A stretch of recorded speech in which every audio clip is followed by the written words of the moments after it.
Namaskaram. 1000 names and 1000 stories. 376th name. SHOBHANAAYA NAMAH. As sage Vyasa began narrating the Mahabharata, Lord Ganesha sat upon the sacred Meru Parvat, writing the epic with his own tusk.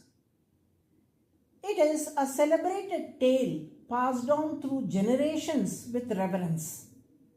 Before the monumental task commenced, Vyasa and Ganesha made a unique agreement.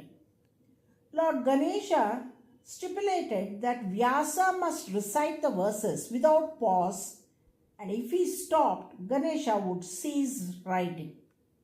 In return, Vyasa laid down his own condition. Ganesha must fully understand the meaning of each verse before writing it down.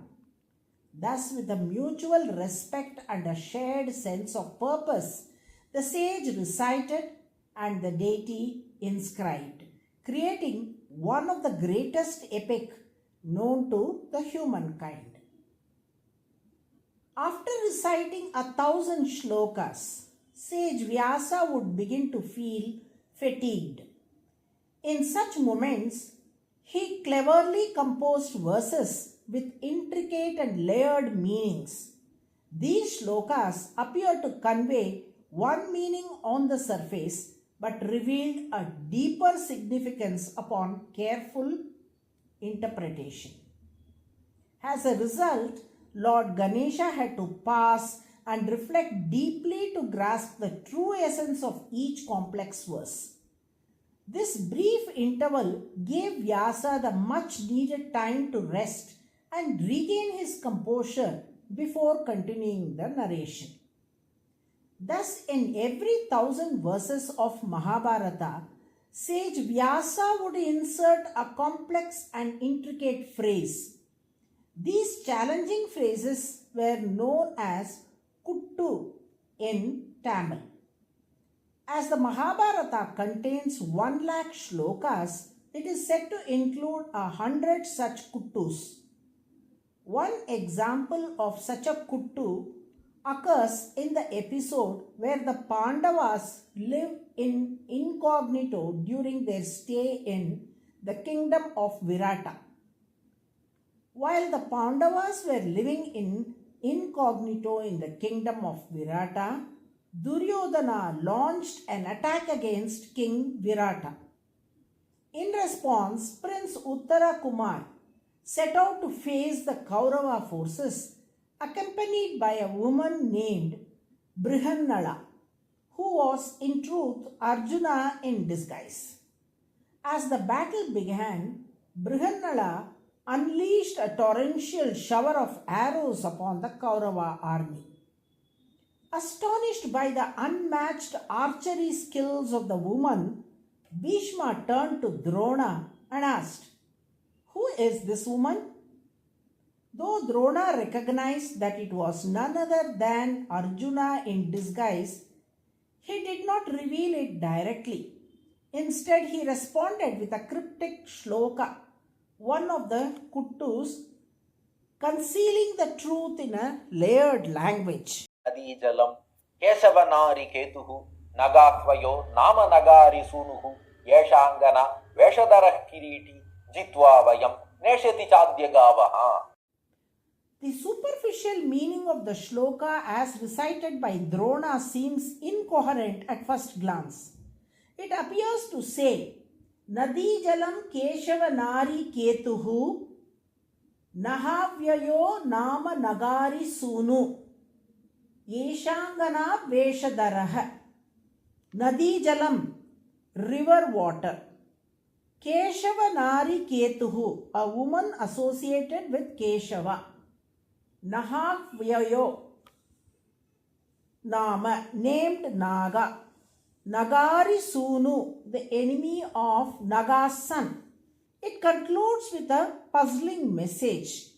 This woman is in disguise. We are going to win, but the cows will be taken back by them.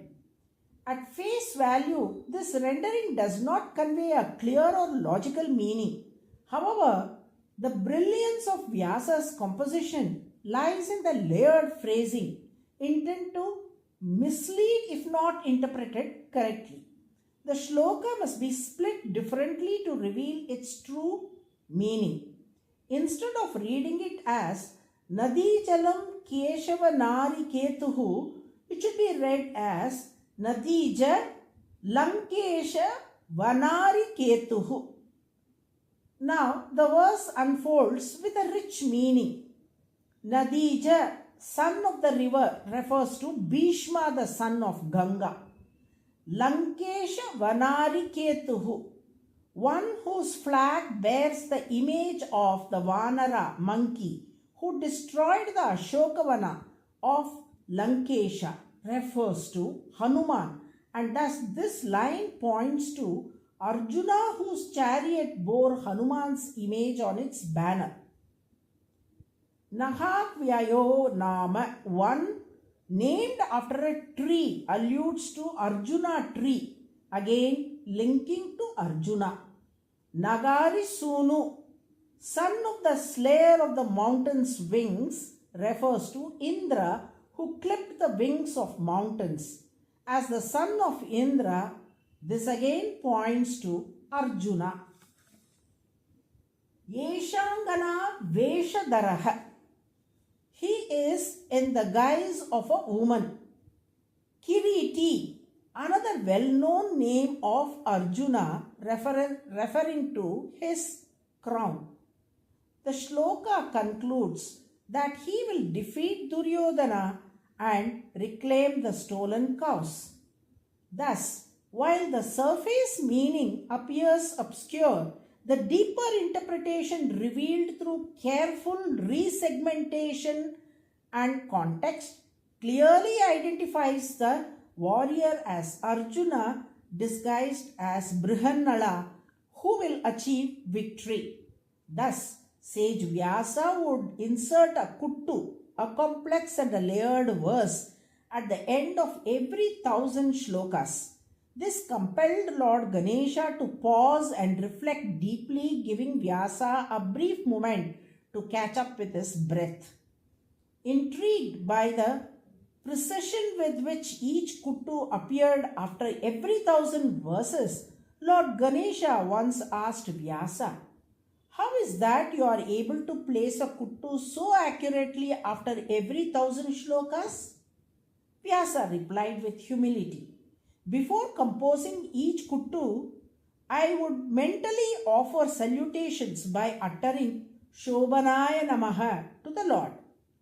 It is He who bestowed upon me the intricate and confusing phrases." He continued, "The Lord is known as SHOBHANAAYA, the one who deludes or confuses being, because He casts the veil of illusion, Maya, over the minds of those caught in the bonds of samsara, the cycle of birth and death. He is called SHOBHANAAYA. The moment I recite His name with devotion, He blesses me with the kuttu, a verse so layered that it can bewilder even the wise." Sage Vyasa then asked Lord Ganesha with curiosity, "But tell me, how did you manage to decipher each kuttu so precisely?" Lord Ganesha smiled and replied, "I too would silently chant SHOBHANAAYA NAMAH." In response, the Lord would grace me with insight and reveal the deeper clarity hidden within the intricate phrases. The Lord does not delude all beings. He bestows clarity upon the virtuous and sincere. It is only those entangled in the endless cycle of birth and death, that is samsara, whom He veils with illusion. SHOBHANAAYA is the 376th name of Lord Vishnu in the Vishnu Sahasranama. By chanting SHOBHANAAYA NAMAH with devotion, the Lord blesses us with clarity of thought and insight, dispelling confusion and guiding us towards the truth. Narayana, Narayana.